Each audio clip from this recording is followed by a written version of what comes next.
This is good old advice from dad, and a lot of people will tell you, especially all these modern finance experts, that don't buy a house because the yield is 3% and blah, blah, blah. But the first thing I did with the money that I had made is I bought a house. And I can't advise you guys, you are independent, but I would say the same thing to my kids, right?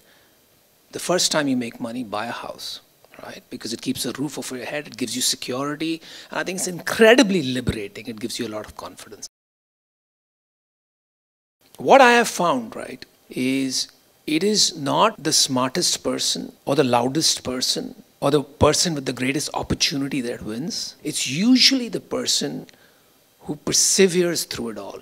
Most people who do startups, who are unsuccessful because they gave up just before they were going to become successful. And the ones that I see are successful, you always think of them as overnight success stories because you suddenly find out about them in the newspaper, but they're typically at least 10 years in the making.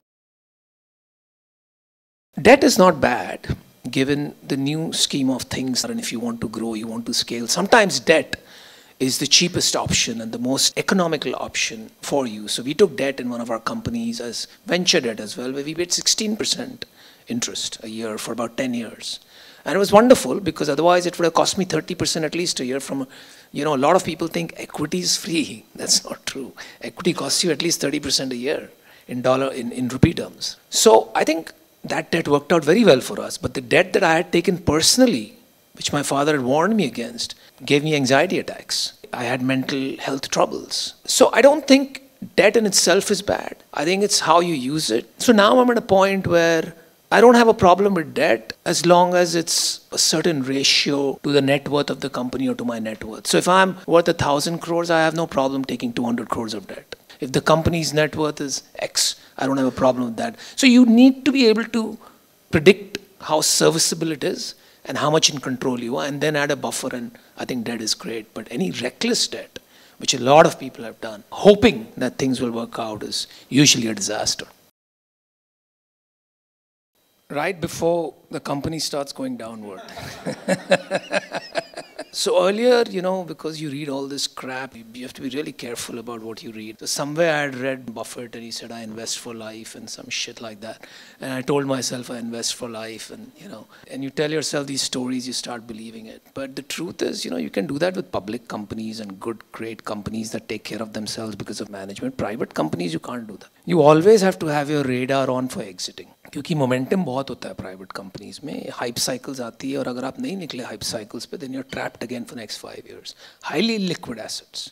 So now we always actively look at exiting. So our benchmark is how much did we put in, what kind of multiple are we getting, and what is happening to the growth rate and margins over the last 3 years of the company.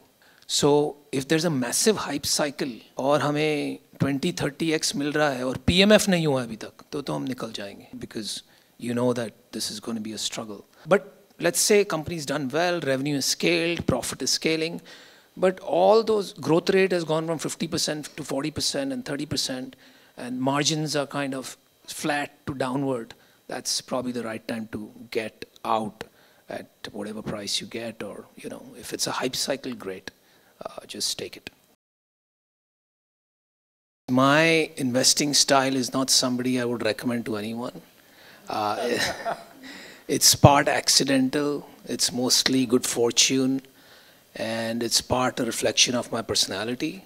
And so, I often tell people that investment strategy वो अच्छी होती है जिससे आपको रात को अच्छे से नींद आए, right? There is no other better investment strategy. So my investment strategy allows me to sleep well at night, and that's why I pick what I do. Investments in debt securities, municipal debt securities, securitized debt instruments are subject to risks including delay and or default in payment. Read all the offer related documents carefully.